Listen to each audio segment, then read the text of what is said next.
ಇವತ್ತು ಕರ್ನಾಟಕ ರಕ್ಷಣಾ ವೇದಿಕೆ ಗಜಸೇನೆಗೆ ನಾವು ವಿಜಯಪುರ ಜಿಲ್ಲೆಯ ಜಿಲ್ಲಾ ಅಧ್ಯಕ್ಷರಾಗಿ ಡಾಕ್ಟರ್ ಅಮರೇಶ್ ಅವರನ್ನು ನೇಮಕಾತಿ ಮಾಡಿದ್ದೇವೆ. ಅವರಿಗೆ ತಾಯಿ ಭುವನೇಶ್ವರಿ ಆಶೀರ್ವಾದ ಇರಲಿ, ಒಳ್ಳೆಯದಾಗಲಿ.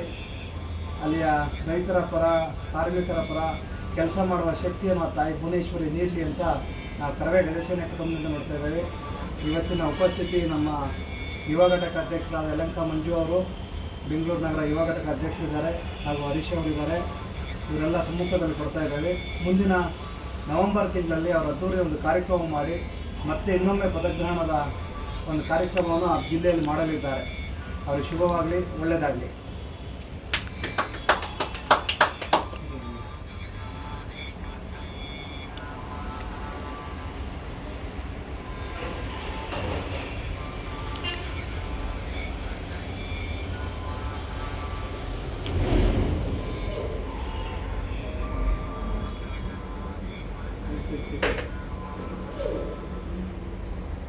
ಧನ್ಯವಾದಗಳು. ನಮಸ್ತೆ. ನೀವನ್ನೆರಡು ಮಾತಾಡಿ. ಕರವೇ ರಾಜ್ಯಾಧ್ಯಕ್ಷರು ಈ ಒಂದು ಕನ್ನಡ ನಾಡು ನುಡಿಗೋಸ್ಕರ ಒಳ್ಳೆಯ ಒಂದು ಅವಕಾಶವನ್ನು ಕೊಟ್ಟಿದ್ದಾರೆ. ಅವರಿಗೆ ಬಿಜಾಪುರ ಜಿಲ್ಲೆಯ ವತಿಯಿಂದ ರಾಜ್ಯಾಧ್ಯಕ್ಷರಿಗೆ ತುಂಬ ಹೃದಯದ ಧನ್ಯವಾದಗಳನ್ನು ಸಲ್ಲಿಸ್ತೇನೆ. ಅದೇ ರೀತಿಯಾಗಿ ನಗರ ಘಟಕದ ಅಧ್ಯಕ್ಷರಾದಂಥ ನಮ್ಮ ಸಹೋದರರು ಕೂಡ ತುಂಬ ಹೃದಯದ ಧನ್ಯವಾದ.